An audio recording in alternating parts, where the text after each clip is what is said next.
വിദ്യാഭ്യാസ പൊതുവിജ്ഞാന അറിവ് വളർത്തുന്ന കനവ് 2K26 സമാപിച്ചു. വിദ്യാർത്ഥികളുടെയും യുവജനങ്ങളുടെയും വിദ്യാഭ്യാസ പൊതുവിജ്ഞാന നിലവാരമുയർത്തി മുഖ്യധാരയിലെത്തിക്കുകയെന്ന ലക്ഷ്യത്തിൽ അതിരൂപത വിദ്യാഭ്യാസ ശുശ്രൂഷ വിഭാവനം ചെയ്ത് നടപ്പിലാക്കുന്ന കനവ് 2K26 സമാപിച്ചു. മെയ് 31 നടന്ന ഇടവകതല ക്വിസ് മത്സരങ്ങളിൽ 1521 പേർ പങ്കെടുത്തു. ഇടവകതല വിജയികൾക്കായി വിവിധ ഫെറോന കേന്ദ്രങ്ങളിൽ ജൂൺ 7 ഞായറാഴ്ച നടന്ന ഫെറോന തല മത്സരങ്ങളിൽ 191 ടീം അംഗങ്ങൾ പങ്കെടുത്തു. ഫെറോന തലത്തിൽ 3 വിഭാഗങ്ങളിലായി മികച്ച പ്രകടനം കാഴ്ചവെച്ച 2 പേരടങ്ങുന്ന ടീമുകളുടെ ഫൈനൽ മത്സരം ജൂൺ 13 ശനിയാഴ്ച സെന്റ് ജോസഫ്സ് ഹൈസ്കൂളിൽ നടന്നു.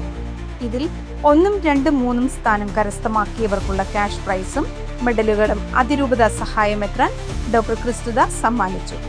വിദ്യാഭ്യാസ ശുശ്രൂഷ director father Cyrus Kalathil, assistant director father Emmanuel എന്നിവർ സന്നിഹിതരായിരുന്നു. Kaniv 2K26 core team coordinator Joy John, assistant coordinator Litty Lucia Simon, മറ്റ് കോർ ടീം അംഗങ്ങൾ, ഫെറോന ആനിമേറ്റേഴ്സ് എന്നിവർ വിവിധ തലത്തിലുള്ള ക്രമീകരണങ്ങൾക്ക് നേതൃത്വം നൽകി.